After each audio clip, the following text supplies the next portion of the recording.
In this episode, whew, we're talking about a topic that I've had way too much experience in. You know how sometimes you can have experience in something and you don't really want experience in it? Well, this is one of those topics.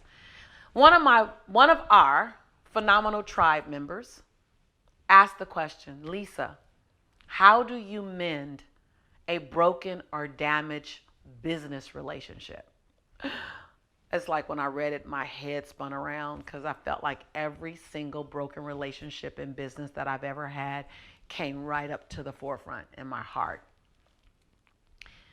And what's really real is that a relationship is a relationship, business or personal. Of course, they have a different context. But when they're broken and when they are damaged and there's still pain, pain doesn't have a reference point. Pain just feels like pain. Betrayal feels like betrayal. Hurt feels like hurt.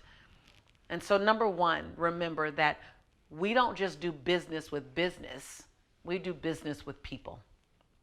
And so, how do we mend broken business relationships? Number one, we need to identify where the breakdown was, which is it's really sticky because people don't want to identify where the breakdown was on their part. So I'm going to say, pull up your big girl pants, pull up your big boy pants, and identify where was the breakdown on your part.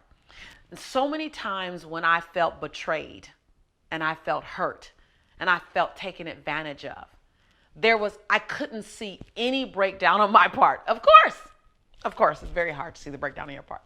But when I looked at it deeper, I realized the breakdown oftentimes was in my lack of clarity. It was in my lack of clearly explaining what I expected, what I needed in this business relationship. Oh, by the way, it happens in personal ones as well. But for the sake of this conversation, I realized that I spoke to the big points, but I didn't speak to the small points in between. And it was in the small points in between that the perception was different on the other side. I always say the big points are the bricks. If you're building a home together with a business partner, the big points are the bricks. Boom, boom, boom. Those are the bricks. But the small points, how you're going to get it done, when you'll get it done by, the energy, that's the cement between the bricks. I would stack bricks on top of each other. Here's what we're going to do. Here's how it's going to happen. Here are the people it's going to touch. But I didn't put the cement in between to say, I need you, if the date's going to change, I need you to call me and communicate that. I need you to identify and let me know how you want to be paid. I need you to let me know if your payment to me is going to be late. I'd like 10 days notice. Like all the small things that I realized always felt a little uncomfortable to me because I was so excited about the idea, I didn't want the details to bog us down. Details. I don't believe the devil's in the details. I don't know who started that horrible statement. I believe the grace and the ease for the relationship are in the details.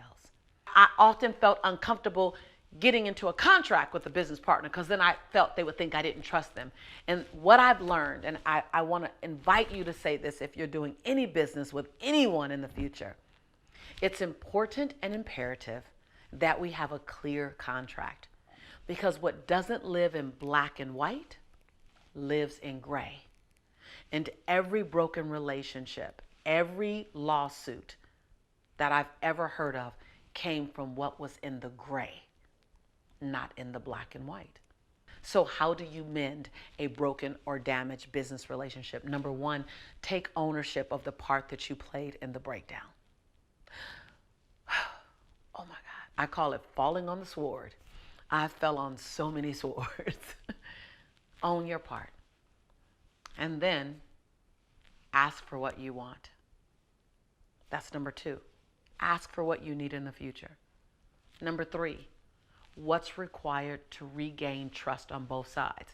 So I'll ask, if I know that the part that I did was huge, I'll say, what do you need from me to trust this relationship again?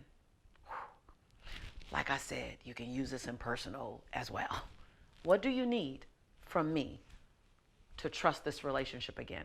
And if you didn't break the trust, you didn't initiate the damage, then you get to say what I need from you to regain trust in this relationship is. It goes either direction, but you get to initiate it either way.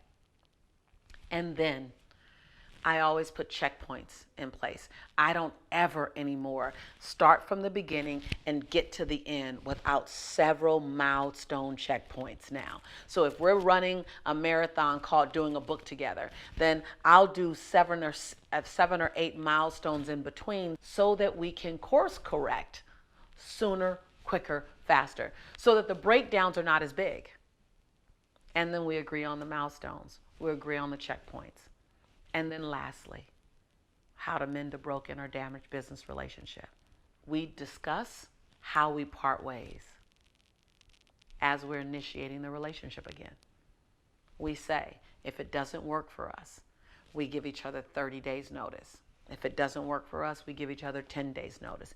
If it doesn't work for us, we get to have courageous conversations and we get to end the relationship and we both eat our losses. Whatever way it needs to part to feel good for both of you, I discuss that at the beginning of the mended conversation. I know it sounds hard, but if you're playing adult, play adult. Let's adult. Let's be willing to have courageous conversations for the sake of the relationship. The last thing I'll say, and this, I think this was the smartest thing I ever did. I brought in someone in several conversations, business conversations that really mattered to me, but they were broken and they were damaged. I brought in a third party. I brought in a third party who was very neutral, who served as our coach. So someone who understands the art of communication and the art of relationship management, I brought him in. Now, I'm the coach. I coach coaches. I coach all the time. And the person I was doing business with, they also are in the coaching industry.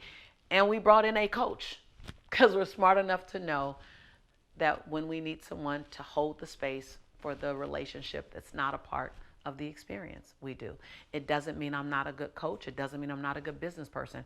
It actually has been one of the most responsible things I've ever done, is to hire a coach to help me have hard conversations. And they sit there and they make sure that I don't get out of balance. They make sure they don't get out of balance. They center us again. And so that's just been a gift to me. I've had a coach in my life around these kind of conversations for probably about 9 years now.